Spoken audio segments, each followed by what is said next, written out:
Il était une fois dans un petit village une jeune fille du nom de Ogechi.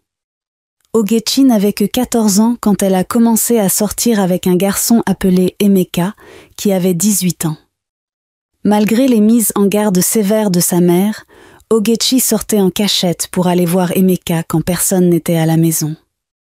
Quand elle lui rendait visite, il lui faisait de belles promesses et l'embrassait. Ogechi se sentait tellement en sécurité qu'elle faisait tout ce que Emeka lui demandait. Celui-ci profitait de sa naïveté pour coucher avec elle à chaque fois qu'ils se voyaient. Emeka vivait chez son oncle parce que la maison de ses parents était trop loin. La situation devenait de plus en plus critique car Ogechi n'écoutait plus ses parents. Elle passait la majeure partie de ses journées avec Emeka. Dépassé par la situation, le père de Ogechi s'est rendu chez l'oncle de Emeka avec des policiers. Il fut arrêté et convoqué. Après lui avoir posé plusieurs questions, l'officier de police décida de le libérer sous caution, mais son oncle l'empêcha de rentrer à nouveau dans sa maison. Il en avait marre de ses comportements. Il se retourna chez ses parents dans un autre village. Quelques semaines après le départ de Emeka, Ogechi constata qu'elle était enceinte. Son père était tellement énervé qu'il l'a chassée de sa maison et lui a demandé de ne plus jamais revenir. Elle s'agenouilla et commença à supplier sa mère, mais elle non plus ne voulait plus rien entendre. « Tu sais que tu n'as pas encore les moyens de vivre seule, mais tu vas ouvrir tes jambes à un homme? Dégage de ma vue. Va chercher celui qui t'a enceinté. N'importe quoi. S'il te plaît, maman, pardonne-moi, c'était un accident. » Sa mère ramassa une pierre et menaça de lui lancer. Elle courut de toutes ses forces pour s'enfuir et sauver sa peau. Elle marchait tristement quand elle entendit derrière elle quelqu'un l'appeler. C'était tante Ngozi. Elle se retourna et s'avança vers elle la tête baissée. Elle avait honte. Tante Ngozi entra dans la hutte puis en ressortit quelques minutes après. Elle tendit un billet à Ogechi. « Tiens, j'espère que ceci pourra t'aider. »« Merci, tante Ngozi, » répondit-elle avant de poursuivre son chemin vers une destination inconnue. Après des heures à errer dans le village en pleurant, elle se rappela de l'oncle de Emeka. Elle se rendit immédiatement chez lui. Elle frappa timidement à la porte et celui-ci sortit de la hutte. « Ogechi ? Mais que fais-tu ici ? Que se passe-t-il ? Entre s'il te plaît et explique-moi. » Une fois à l'intérieur, l'oncle de Emeka enchaîna les questions sans respirer. « Pourquoi as-tu l'air aussi pâle ? Es-tu malade ? Pourquoi ton ventre est aussi gros ? Je suis venue voir Emeka, monsieur. »« Pourquoi ? » ?»« Je suis enceinte de lui, monsieur, » annonça-t-elle en larmes. « Quoi ? Tu es enceinte de Emeka ? À ton âge ? Quelle honte ! Aidez-moi, monsieur, je vous en supplie. Mes parents m'ont renvoyée je ne sais pas où dormir. Je suis désolée, mais je ne peux pas t'accueillir chez moi. La seule chose que je peux te faire, c'est indiquer l'adresse des parents de Emeka et te donner un peu d'argent pour que tu t'y rendes. Tiens, c'est tout ce que je peux faire pour toi. Merci, monsieur, répondit-elle toujours les larmes aux yeux. Elle sortit de la maison et se rendit immédiatement à la gare. Elle prit ensuite un taxi pour se rendre chez Emeka. Pendant tout le trajet, elle repensait à ses parents qu'elle laissait derrière elle et des larmes s'échappaient de ses yeux. Après quelques heures, elle arriva dans le village. Elle vit une femme au loin en train de balayer. « Bonjour, madame. »« Bonjour, jeune fille. Tu cherches quelqu'un ? » ?»« Oui, madame, je cherche Emeka. »« Pourquoi ? » demanda-t-elle sèchement. « Je suis enceinte de lui, madame. »« Quoi ? Tu n'as pas honte ? Tu viens prétendre que tu es enceinte de mon fils parce que tu as appris qu'il a rejoint l'armée ? Dégage immédiatement de ma vue, sorcière !» Tout à coup, un vieil homme sortit sa tête par la porte de la hutte pour voir ce qui se passait dans la cour. « Qu'est-ce qui se passe ici ? » demanda-t-il. « Cette fille vient de nulle part et dit qu'elle est enceinte de notre fils. » Le monsieur la regarda comme s'il cherchait une réponse dans son visage, puis il lui demanda Tu es sûre que ce que tu dis est vrai? Oui, monsieur, répondit-elle. D'où viens-tu? C'est l'oncle de Emeka qui m'a donné votre adresse. Emeka n'est pas ici actuellement. Il a été embauché dans l'armée et il a voyagé. S'il vous plaît, monsieur, laissez-moi rester ici. Je n'ai nulle part où aller. Mes parents m'ont chassé de la maison, poursuivit Ogechi en pleurs. Tu n'as pas de maison et alors? S'exclama la mère de Emeka. Tu n'es pas la bienvenue ici. Ma maison est déjà pleine. Ta maison? Tu as ramené une maison quand je t'ai épousée? Demanda le père de Emeka à l'air énervé. Écoute, jeune fille, suis ma femme. Elle va te donner une chambre où tu vas rester en attendant le retour de Emeka. Merci infiniment, monsieur, répondit Ogechi le cœur soulagé. Elle suivit la mère de Emeka jusqu'à la chambre. Une fois à l'intérieur, celle-ci lui lança des menaces virulentes. Tu penses que tu pourras t'en sortir aussi facilement? Sache que tu n'as encore rien vu. Tu as la chance que mon mari soit intervenu à temps, mais je m'assurerai personnellement de m'occuper de toi dans cette maison, espèce de sorcière. Mon fils Emeka n'a jamais connu de femme dans sa vie. Depuis que nous vivions dans la pauvreté, personne n'est venu ici dire qu'elle est enceinte de lui. Maintenant qu'il a rejoint l'armée, tu apparais de nulle part comme par magie. Tu vas bientôt comprendre à quoi ressemble ma colère, sale chienne. Elle sortit l'air furieuse. Ogechi essaya de rester forte. Même si elle redoutait la suite, elle était quand même reconnaissante d'avoir trouvé un endroit où dormir. À la tombée de la nuit, alors que tout le monde était au dehors, Ogechi n'osait pas sortir de sa chambre. Le père de Emeka entra pour voir ce qu'elle faisait. « Pourquoi n'es-tu pas sortie de la chambre depuis ton arrivée? Tu peux venir au dehors et prendre un peu d'air frais. Tu n'es pas en prison ici. Que tu sois enceinte de mon fils ou pas, si tu étais venue me voir dans cet état, je t'aurais quand même aidé. Donc ne te sens pas rejetée. Tu peux m'appeler Baba. Cette fille qui debout là-bas, c'est la petite sœur de Emeka. Elle s'appelle Ife. Et toi, c'est quoi ton prénom? Je m'appelle Ogechi, répondit-elle timidement. Après leur conversation, quand Baba sortit, la mère de Emeka entra dans la chambre et regarda Ogechi avec un regard de haine et de mépris. « Attends que mon mari sorte de la maison demain. Je vais te montrer à quoi ressemble ma colère. » Elle sortit ensuite l'air énervé. Dès qu'elle est sortie, Ogechi s'est agenouillée et a commencé à prier en pleurant. Le lendemain, alors qu'elle dormait encore, Ogechi se fit réveiller par la mère de Emeka avec de l'eau froide. « Tu dors encore à cette heure? Lève-toi immédiatement et va balayer toute la maison. Ensuite, tu prépares à manger pour nous tous. Ensuite, tu laves tous les vêtements sales que j'ai mis dans la cour. Ensuite, tu vas aller puiser de l'eau pour le soir. Et ensuite, tu iras au marché faire les courses pour demain.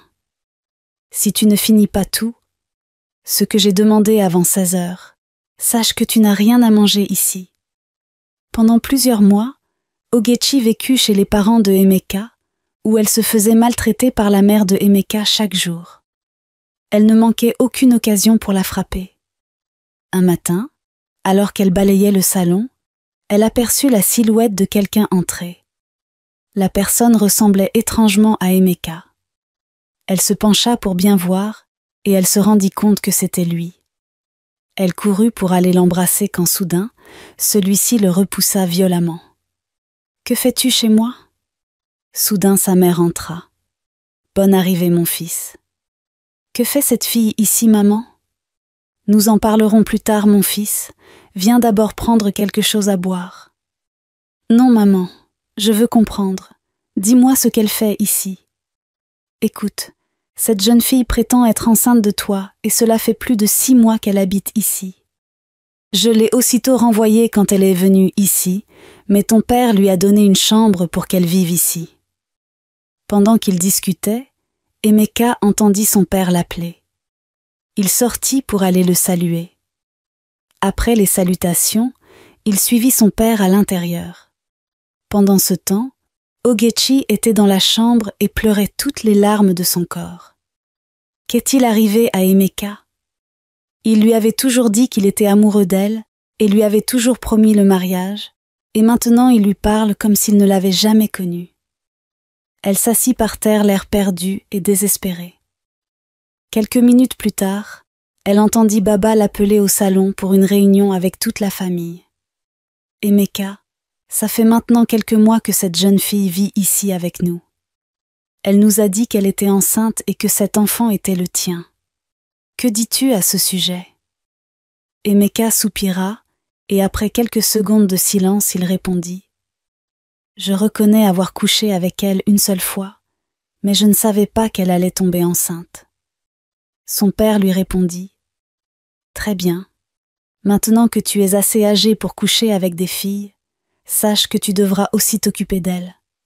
Ça tombe bien que maintenant tu as un boulot en tant que militaire. À partir de maintenant, tu dois prendre tous ses besoins en charge, tous ses besoins et tous les besoins de l'enfant qui va naître. J'en ai fini. » Après quelques semaines, Emeka devrait repartir à la base militaire pour son travail. Avant de partir, il remit quelques pièces d'argent à Ogechi et s'en alla comme si de rien n'était sans même lui adresser la parole. Le lendemain, alors que Baba était sorti, Ogechi s'est réveillée avec d'énormes douleurs au ventre. Elle se sentait tellement mal qu'elle n'eut pas la force de préparer. Lorsque la mère de Emeka entra dans la cuisine et constata que les casseroles étaient vides, elle se rendit dans la chambre de Ogechi, l'air énervé. « Tu es encore couché à cette heure?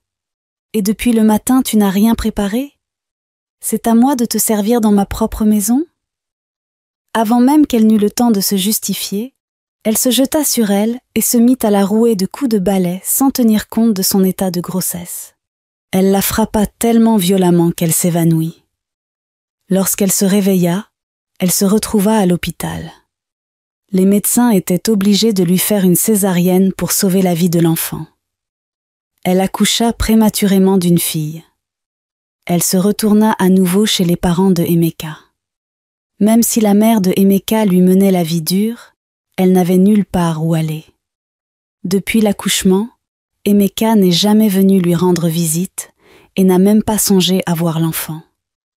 Lorsque le bébé eut 10 mois, Baba appela Ogechi. Il lui remit une petite enveloppe avec l'adresse de Emeka et peu d'argent pour qu'elle aille le voir à sa base.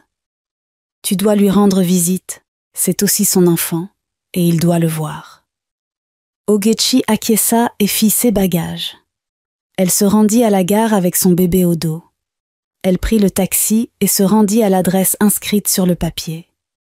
Après 3 heures de trajet qui ont paru une éternité pour elle, elle arriva dans le camp où Emeka travaillait. Elle fut accompagnée par un officier qui la conduit jusqu'à la chambre de Emeka.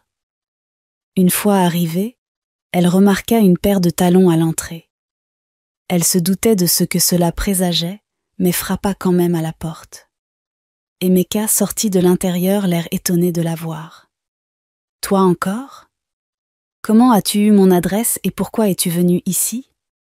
Je suis venue t'annoncer que j'ai accouché et c'est comme ça que tu m'accueilles, moi et ta fille. Écoute, ce n'est pas le moment de faire des histoires. Tiens cet argent et retourne à la maison. Je viendrai vous voir à la fin de ce mois. » Ogechi ne savait pas quoi répondre. Elle était presque en larmes. Soudain, une jeune femme sortit de l'intérieur, l'air confuse. « Chérie, que fais-tu? C'est qui cette fille? Ne t'inquiète pas, c'est juste ma sœur. Elle vient du village. Je lui ai déjà donné de l'argent pour qu'elle retourne à la maison. » Il prit la main de la femme et ils se dirigèrent à l'intérieur, puis fermèrent la porte en laissant Ogechi seule dehors. Elle ne savait plus quoi faire et commença à pleurer alors que son enfant pleurait aussi. Les larmes lui montèrent aux yeux et elle s'assit à même le sol pour l'allaiter. « J'aurais dû écouter mes parents » pleurait-elle à même le sol sous le soleil quand soudain, Emeka sortit à nouveau l'air énervé. « Mais tu n'es toujours pas partie? Quelle langue comprends-tu? Amène l'enfant avec toi et rentrez au village. Je passerai vous voir d'ici la fin du mois. Pourquoi me fais-tu vivre tout cela, Emeka? Pourquoi tu m'as menti et abusé de moi alors que tu savais bien que tu ne m'aimais pas? Quand bien même je suis avec ton enfant, tu n'as aucune compassion pour moi? Écoute, je suis déjà en retard et je ne veux pas trop parler. Si je te retrouve encore ici à mon retour du travail, ça va mal se passer pour toi. Il s'en alla l'air furieux. Ogechi se mit à nouveau à pleurer. Elle s'assit au sol devant la hutte, l'air perdu. Soudain, une femme officier qui passait devant elle remarqua qu'elle pleurait et s'approcha d'elle. « Bonsoir, jeune fille. Tu vas bien? Tu cherches quelqu'un? Tu ne peux pas rester sous ce soleil brûlant avec l'enfant. Qu'y a-t-il? » Ogechi expliqua toute la situation à la dame. Elle était tellement compatissante qu'elle décida de l'aider. Elle prit l'enfant et se dirigea vers une hutte en demandant à Ogechi de la suivre. Elle prit ses bagages et la suivit jusqu'à sa hutte. Une fois à l'intérieur, la dame fit un bain pour l'enfant. Elle donna ensuite de la nourriture à Ogechi. « Vous pouvez rester chez moi le temps de trouver une solution. Cela ne me dérange pas parce que je vis seule ici. Tu peux m'appeler tante Uzoma. » Ogechi eut les larmes aux yeux. « Merci infiniment, tante Uzoma. Je ne sais vraiment pas comment j'aurais pu m'en sortir sans votre aide. » Pendant plusieurs semaines, Ogechi commença à habiter chez tante Uzoma. Un jour, alors qu'elle était partie acheter du sucre et revenait à la hutte, elle croisa la femme de Emeka qui lui barra la route. « Écoute-moi très bien, vilaine fille. Que tu sois la sœur ou la femme de Emeka, je m'en fous. Je veux juste que tu saches que c'est moi qui suis maintenant sa femme et c'est moi seule qui l'aime. » Ogechi essaya de partir sans l'écouter, mais elle tira sa main pour l'empêcher de partir. Je n'en avais pas fini. Serais-tu sourde en plus d'être moche? Je ne veux plus jamais te voir passer par ici. Cet endroit est réservé pour des personnes réputées comme mon mari et moi. Pas pour les chiennes comme toi. Ogechi s'en alla en essayant de lutter contre les larmes qui menaçaient de couler. Elle était blessée au fond, mais elle essaya de rester forte. Ogechi ne savait pas que tante Uzoma était la chef de Emeka dans l'armée. Si elle le savait, elle l'aurait dénoncé depuis longtemps. Rongée par la solitude et la tristesse, elle décida de repartir au village chez Baba. Même si elle se faisait maltraiter par la mère de Emeka, elle avait au moins Baba qui était d'un grand soutien pour elle. Tante Uzoma ne voulait pas qu'elle s'en aille et elle avait essayé de l'en dissuader, mais Ogechi avait déjà pris sa décision. Tante Uzoma lui remit un peu d'argent pour lui permettre de prendre un taxi. Très tôt le lendemain, Ogechi se rendit au parc avec son enfant pour prendre un taxi. Pendant le trajet, alors qu'il traversait une zone forestière entre les deux villages, la voiture s'est faite attaquer par des voleurs.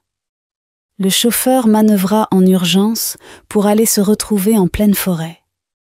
Tous les passagers de la voiture sont sortis en courant pour sauver leur peau. Certaines personnes ont abandonné leurs effets. Ogechi prit sa fille dans ses bras et courut aussi vite qu'elle pouvait, s'enfonçant davantage dans la profondeur de la forêt.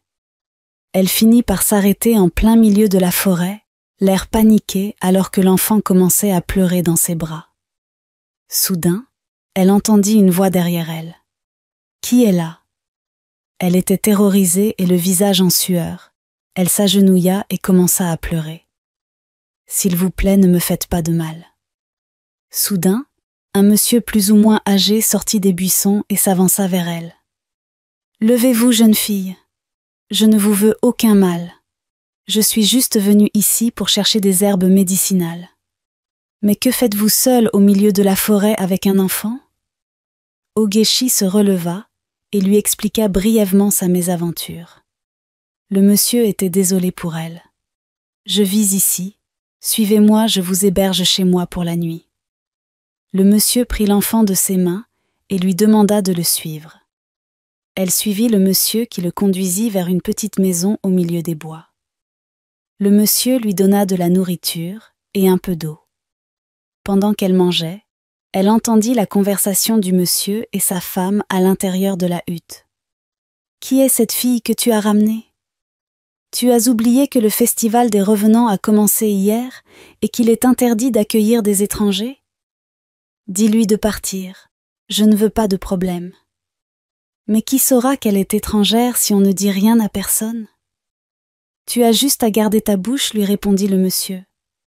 Je t'ai prévenu, mais si quelque chose m'arrive, je te tiendrai responsable, ajouta-t-elle avant de s'en aller en colère. Ogechi a entendu toute la conversation et elle prit peur. Elle voulait partir, mais elle ne savait pas où aller et elle ne connaissait aucun endroit dans cette forêt. Quelques heures après, l'enfant du monsieur courut vers lui en criant « Papa! Papa! » Les revenants arrivent, je les ai vus se diriger vers notre maison. Allez tous vous cacher dans la chambre, ordonna le monsieur à sa femme et ses enfants. Ogechi les suivit, et toute la famille se cacha dans la chambre, l'air terrifié. Ogechi se mit à prier intérieurement, espérant que sa petite fille ne se réveille pas. Quelques minutes plus tard, les revenants firent leur apparition. « Bonsoir, monsieur. Nous avons appris que vous hébergez une étrangère chez vous. »« Quoi ? » ?»« Non, c'est faux, répondit rapidement le monsieur. « Je n'héberge aucun étranger chez moi. » Soudain, sa femme sortit de la chambre en pleurs, l'air terrifié. « C'est vrai. Vous avez raison, mais s'il vous plaît, ne nous faites pas de mal. Mon mari a ramené une jeune fille ce matin. J'ai essayé de l'en dissuader, mais il n'a pas voulu m'écouter. Vous avez enfreint les règles et amené une étrangère chez vous alors que vous saviez que c'était interdit? Que l'étrangère sorte immédiatement. Elle sera sacrifiée pour les dieux de notre terre, et quant à vous, monsieur, vous serez aussi sacrifié pour purifier les lieux. » Ogechi sortit de la chambre les larmes aux yeux, avec sa fille dans ses bras. « Laissez-nous partir, je vous en supplie. Mon mari m'a abandonnée et je me suis retrouvée ici. Je ne connais rien de vos traditions. »« Votre histoire ne nous intéresse pas, jeune fille, » lui répondirent les revenants. « Le festival des revenants a commencé hier et il est interdit d'accueillir des étrangers sur cette terre dans cette période.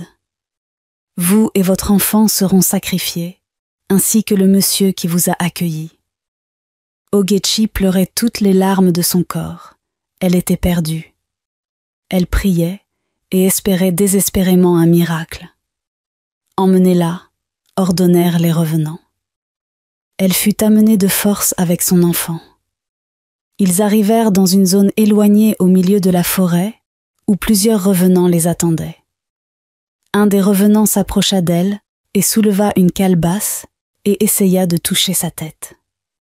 Soudain, la calebasse glissa de ses mains et tomba. Il réessaya, mais la calebasse tomba à nouveau. Au bout de la troisième fois, la calebasse se brisa. Le chef des revenants s'écria « Mais que se passe-t-il ? Les dieux n'acceptent pas qu'elle se fasse sacrifier.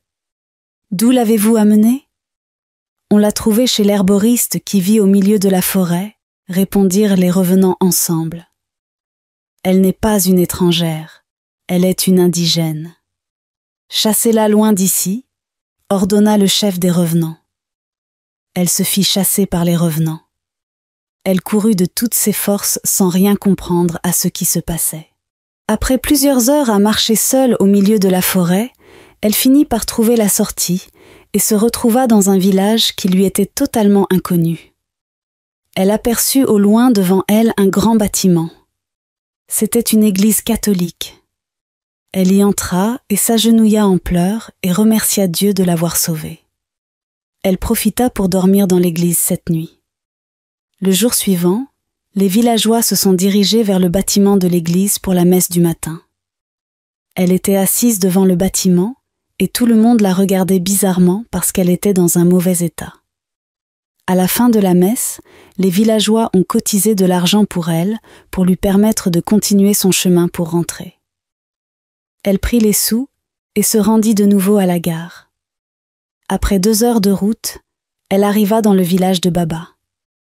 À son arrivée, elle remarqua une grande foule devant la hutte de Baba. Elle vit aussi Emeka qui était assis au milieu de la foule en train de pleurer, alors qu'il était censé être au travail à la base. Elle se demandait ce qui se passait quand soudain, Ife, la sœur de Emeka courut vers elle. Elle l'aida en récupérant le bébé de ses bras. « Que se passe-t-il ici? Pourquoi tout le monde est rassemblé devant la hutte de Baba ?» demanda Ogechi. « Baba est décédé, » annonça tristement Ife. « Quoi ?» Elle tomba à genoux au sol et commença à pleurer. Baba était la seule personne qui s'occupait et prenait soin d'elle. C'est à cause de lui qu'elle était revenue au village. Qu'allait-elle faire maintenant? Elle se leva en pleurant, passa au milieu de la foule et se dirigea vers la chambre que lui avait donnée Baba. Elle remarqua que le cadenas de la porte n'était plus le même. Ife s'approcha et lui expliqua que sa mère avait changé le cadenas. Elle a remis la clé à la nouvelle femme de Emeka qui est déjà ici, expliqua-t-elle. Que vais-je devenir maintenant? Baba n'est plus là. Que vais-je faire? Où vais-je dormir? Ife lui répondit. Tu peux dormir à l'église en attendant de trouver une solution. Je peux t'y accompagner. Pendant que Ogechi réfléchissait, Linda fit son apparition devant elle. Décidément. Pourquoi faut-il que je te croise partout comme ça? Laisse-moi te surprendre. Non seulement je vais bientôt me marier avec Emeka, mais je suis enceinte de lui. J'ai su depuis le premier jour que je t'ai vu que tu n'es pas sa sœur comme il le prétendait. Allons-y, Tata, annonça Ife pour couper la conversation. Ogechi la suivit en direction de l'église. Elle se remémorait toutes les paroles blessantes de la femme de Emeka. Elle n'arrivait pas à croire qu'un jour Emeka lui ferait autant souffrir. Elle dormit dans l'église cette nuit. Le jour suivant, le frère de Baba appela Ogechi à une réunion en présence de Emeka, sa nouvelle copine Linda et sa mère. L'oncle prit la parole. « Bonjour à tous, je m'appelle Chidike et je suis le petit frère de Baba. Avant de mourir, Baba m'a confié certaines informations et m'a demandé de vous les transmettre. Au cas où vous ne croirez pas, j'ai tout enregistré sur mon téléphone et je vais vous faire écouter directement. » Il appuya sur son téléphone et lança l'enregistrement. « Bonjour à tous. Si vous écoutez ma voix en ce moment, ça veut dire que je ne suis plus parmi vous.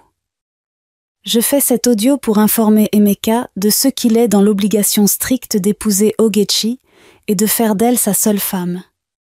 Il a déjà un enfant avec Ogechi et selon nos traditions, il n'a plus le droit d'épouser une autre femme qu'elle. Il devra l'emmener avec lui à la base et s'occuper d'elle. Tant que ceci n'est pas fait, qu'il n'assiste sous aucun prétexte à mes funérailles. » Ogechi était surprise face à ceux qu'elle venait d'entendre. Elle ne s'attendait pas à ce genre de déclaration. La nouvelle copine de Emeka ne savait plus où se tenir. La mère de Emeka prit la parole. « Mais ce n'est pas possible. Que veut dire tout ceci? Vous avez tous entendu les messages de Baba. Ce n'est pas moi qui l'ai dit, c'est lui qui l'a dit, et quiconque bafouera ses demandes sera seul face aux conséquences. Demain, nous organiserons le mariage de Emeka afin de poursuivre avec les funérailles de Baba. J'en ai fini. » Emeka baissa tristement la tête. Il était pris au piège. Le lendemain, comme prévu, le mariage traditionnel eut lieu en présence de tous les villageois. Ni Emeka ni Ogechi ne voulaient de ce mariage, et on pouvait le lire sur leurs visages respectifs. Après le mariage, Emeka réfléchissait déjà à quoi faire pour déverser toute sa colère sur Ogechi. Chidike rappela à Emeka qu'il devrait emmener Ogechi avec lui à la base et s'occuper d'elle.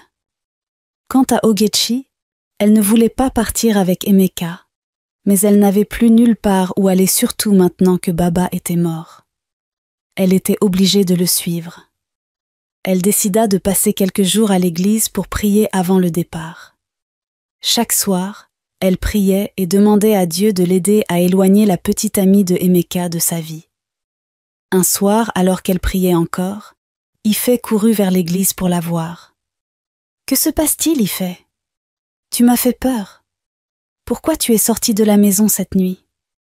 Viens, j'ai quelque chose à te montrer, répondit-elle en la tirant par la main hors de l'église.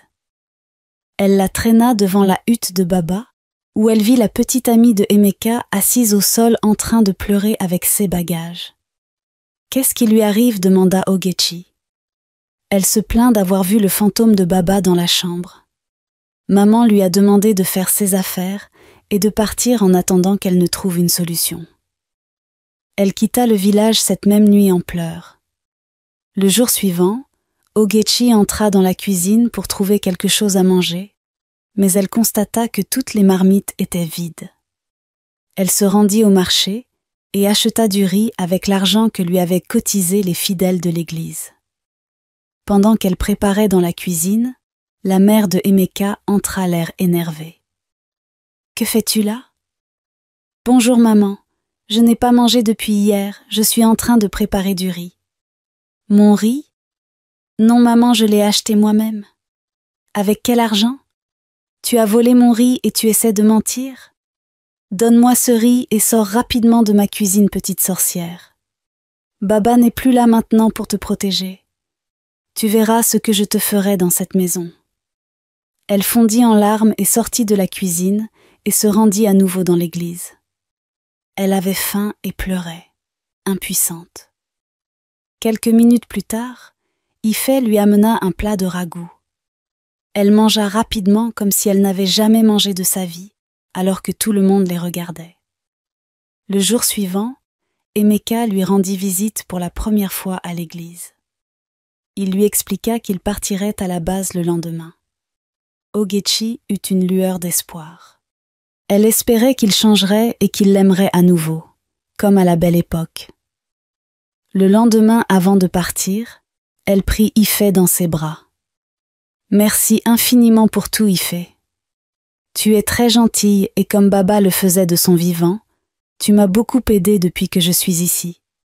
Je prierai toujours pour toi et je te promets de revenir te voir, peu importe les circonstances. » Après 2 heures de trajet, Ogechi et Emeka arrivèrent à la base. Au lieu d'ouvrir directement la porte, Emeka frappa. Soudain, Linda sortit de la hutte et vint embrasser Emeka. Ogechi était déboussolée. « Mais Emeka, que fait-elle encore ici ?» demanda-t-elle l'air perdu. Emeka lui répondit. « Tu croyais vraiment que je t'amenais ici pour vivre avec moi ? Je ne t'aime plus. La seule personne que j'aime, c'est la belle femme que tu vois derrière moi. Je donnerai ma vie pour elle. Je n'ai plus rien à foutre avec toi. Il y a une case au fond, là-bas, au milieu des herbes. C'est moi qui l'ai louée avec mon argent. Tu peux aller rester là-bas. Par contre, je ne veux plus te voir passer par ici. Je ne veux plus voir ta face. » Ogechi se mit à pleurer. Était-elle trop naïve ? Elle regrettait de lui avoir bêtement fait confiance. Emeka l'avait amenée juste pour faire bonne impression au village. Elle se dirigea vers la case que lui avait montrée Emeka. Pendant toute la nuit, elle ne cessait de pleurer. Elle réfléchissait à trouver une solution quand elle se rappela de tante Uzoma. Le sourire revint instantanément sur son visage. Elle sortit de la hutte et se rendit chez elle cette même nuit. À son arrivée, un monsieur lui ouvrit la porte. « Bonsoir madame, que puis-je faire pour vous ?»« Bonjour monsieur, je cherche tante Uzoma. »« Elle n'est plus ici madame, elle a déménagé. C'est moi qui vis ici maintenant. » Ogechi sentit un frisson la parcourir. Elle se remit à pleurer, consciente que ses derniers espoirs venaient de tomber à l'eau. « Connaissez-vous sa nouvelle adresse ?» demanda-t-elle le visage inondé de larmes. « Non, madame, je suis désolée, répondit le monsieur. Elle se retourna à sa hutte en pleurant.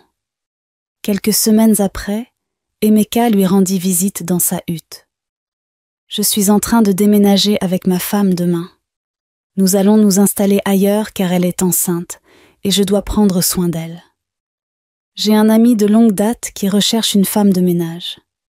Je ne sais pas si c'est vrai, mais il m'a dit qu'il vit maintenant en ville. Tu peux aller travailler chez lui si tu veux, et il te paiera un peu d'argent chaque mois. Cela me permettra de ne plus avoir à te payer le loyer, et aussi de ne plus voir ta vilaine face chaque jour. Mais si tu ne veux pas partir, sache que tu paieras toi-même le loyer parce que moi je m'en vais. Ogechi savait qu'elle n'avait d'autre choix que d'accepter.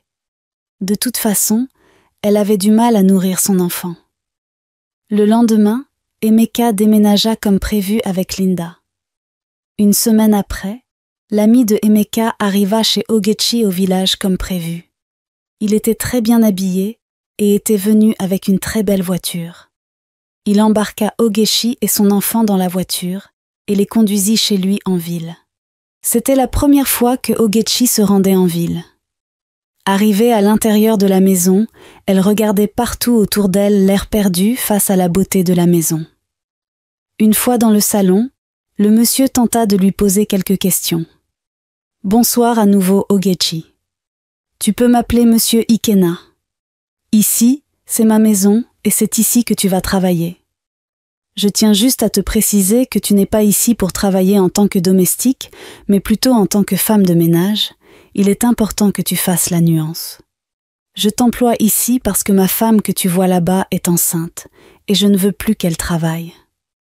En plus, nous allons bientôt nous marier, et tu t'occuperas de faire tout ce qu'il y aura comme tâche ce jour.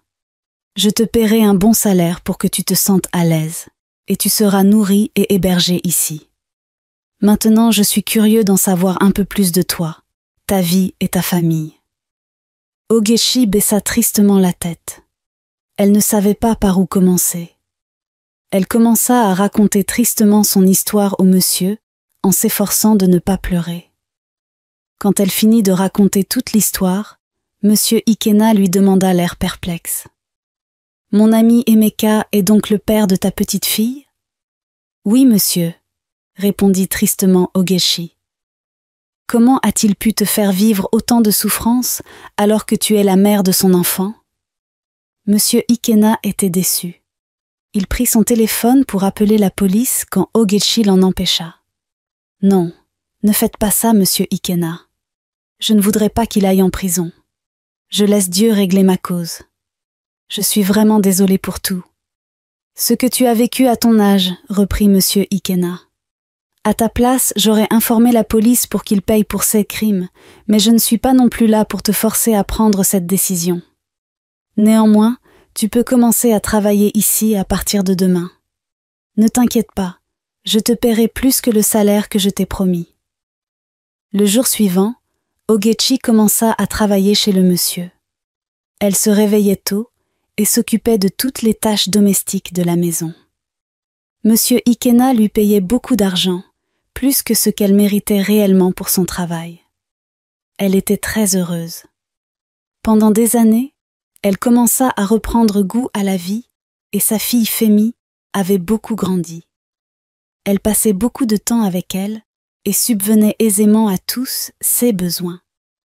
Pendant ce temps, Emeka vivait la belle vie avec sa femme Linda, qui était presque à terme de sa grossesse. Emeka n'avait jamais pensé à prendre des nouvelles de Ogechi ou encore de sa fille. Ce qui le préoccupait était sa femme Linda. Un mois après, c'était le jour du mariage de monsieur Ikena et sa femme. Ogechi se leva tôt et rangea la cour de la villa destinée à la cérémonie. Elle s'occupa toute seule de préparer tous les repas en la compagnie de sa fille Femi. Plusieurs hauts cadres de la ville étaient invités pour le mariage. Ikena était un grand homme d'affaires qui avait beaucoup de connaissances. Pendant que les festivités se déroulaient dans la cour de la villa sous le regard de Ogechi, son regard se porta sur la silhouette d'une personne au loin. La personne lui semblait familière. Elle regarda attentivement les cheveux de la personne et ses doutes se confirmèrent. Elle s'approcha et dès qu'elle la vit, elle sauta dans ses bras. C'était tante Uzoma. « Ogechi, c'est bien toi ? Mais tu as changé. Et ton mari ? Tu t'es remise avec lui ? » « Que Dieu m'en garde, répondit Ogechi. « Beaucoup de choses se sont passées depuis votre départ, mais je rends grâce à Dieu. Viens avec moi, tu vas me raconter tout ça, » ajouta tante Uzoma en la tirant par la main vers une table à l'écart. « Je suis revenue à la base, mais j'ai appris que vous aviez déménagé. Oui, Ogechi, ma vie a vraiment changé. J'ai reçu une promotion et j'ai dû quitter le village pour venir m'installer ici en ville. Je suis vraiment contente pour toi, tante Uzoma. Tu le mérites vraiment. Tu m'as soutenue et hébergée chez toi, alors que tu ne me connaissais même pas. Dieu t'a juste bénie et récompensée pour ta générosité. Et ta fille? Ma fille est en train de dormir à l'intérieur. Et toi, que fais-tu ici? Tu vis dans cette maison? Raconte-moi, pourquoi me faire attendre autant? Raconte-moi tout. Ogechi lui raconta toute l'histoire. Tante Uzoma n'en croyait pas ses oreilles. Elle n'avait jamais su que Emeka était en réalité son mari. Elle sortit de sa poche un papier et la lui remit. « Tiens, Ogechi, c'est ma nouvelle adresse. Tu peux me rendre visite à tout moment, et si tu as besoin de quoi que ce soit, je pourrai t'aider. » Elle lui remit également une liasse de billets. « Tiens cet argent, Ogechi, c'est pour toi, fais-en ce que tu veux. » Ogechi était très heureuse. Après la cérémonie du mariage, quand tante Uzoma est rentrée chez elle, elle appela un sous-officier de l'armée qui était sous ses ordres. « Bonsoir, monsieur Johnson. Écrivez une lettre de licenciement et envoyez à l'adresse du lieutenant Emeka. À compter de maintenant, il est licencié à vie de son poste sans possibilité de rachat. »« Bien reçu, chef », répondit l'officier qui s'exécuta aussitôt et écrivit la lettre. Le lendemain, Emeka était à table avec Linda quand il reçut la lettre de licenciement. Lorsqu'il lut la lettre, il se mit à pleurer. Linda lui demanda l'air étonné. « Que se passe-t-il, chérie ?» Emeka lui tendit la lettre pour qu'elle lise aussi. La tristesse envahit aussitôt son visage. Elle se mit à pleurer. Qu'allait-elle devenir? Elle avait toujours compté sur Emeka pour subvenir à tous ses besoins. Les mois qui suivirent le licenciement de Emeka, la situation du couple se détériora complètement. Il n'arrivait plus à manger et Emeka n'arrivait plus à subvenir aux besoins de Linda. Dos au mur, Linda avorta de l'enfant et demanda le divorce à Emeka. « Depuis plusieurs semaines, tu es incapable de subvenir convenablement à mes besoins. Je suis désolée, mais je ne peux pas vivre avec un homme qui ne peut pas nourrir sa femme. Tu devrais retourner avec ta première femme sale et moche. C'est elle qui te convient, mais moi je ne peux plus vivre avec toi. » Elle fit ses valises et s'en alla sans tenir compte des supplices et des pleurs de Emeka. Emeka était devenu misérable. Il avait perdu 3 choses à la fois, sa femme, son enfant et son travail.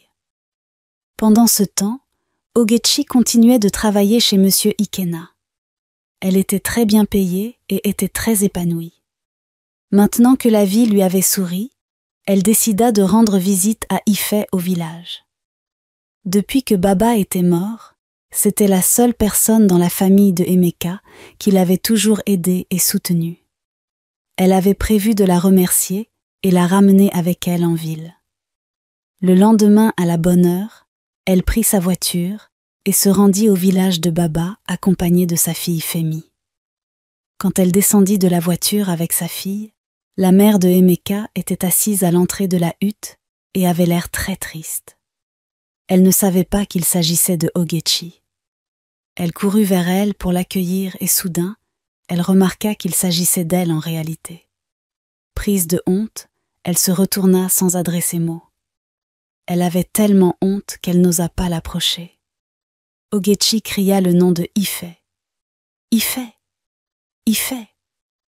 Elle sortit et lorsqu'elle aperçut Ogechi, elle courut pour se jeter dans ses bras. Elle avait beaucoup grandi. Elle était très heureuse de revoir Ogechi. Elle s'abaissa et salua la petite Femi. « Pourquoi ta mère a-t-elle l'air si triste ?» demanda Ogechi curieuse. « C'est à cause de mon grand frère Emeka. Il s'est fait virer de son travail et s'est tellement endetté en ville que la police menace de l'emprisonner et de saisir notre maison. » Pendant qu'elle parlait, Emeka sortit de la hutte en pleurs et se dirigea vers Ogechi. « S'il te plaît, pardonne-moi, Ogechi. Pardonne-moi pour tout ce que je t'ai fait vivre. Je suis sincèrement désolée. » Il remarqua Femi et la salua. « Bonjour ma petite, comment tu vas ?»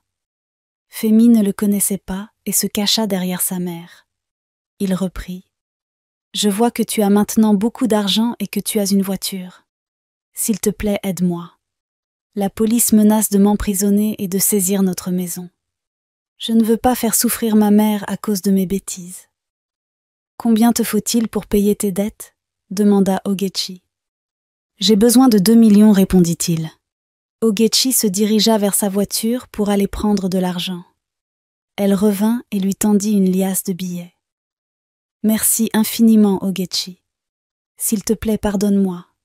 Je regrette tout ce que je t'ai fait. Je veux que tu me trouves une petite place dans ton cœur. Je veux redevenir ton mari et te prouver que tu as toujours été mon premier amour. Je suis désolée, Emeka.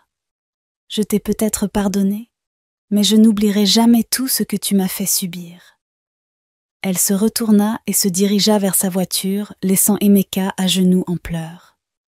Sa mère était assise devant la hutte, mais elle n'osait pas intervenir. Elle avait toujours fait vivre la misère à Ogechi, et elle avait honte. Ogechi proposa à Ife de l'emmener avec elle en ville pour lui permettre de poursuivre ses études dans de bonnes conditions. Elle était très heureuse. Elle accompagna Ogechi et sa fille en ville. Il ne faut jamais faire de fausses promesses à une femme. Nuisez à la vie des autres, et Dieu se chargera de nuire à votre vie. La prière est une arme puissante dans n'importe quelle épreuve de la vie. Soyez généreux envers les gens tant que vous en avez les moyens et laissez la vie devenir généreuse envers vous. Le bienfait n'est jamais perdu. Si vous avez aimé cette histoire, abonnez-vous et laissez-moi un commentaire d'encouragement.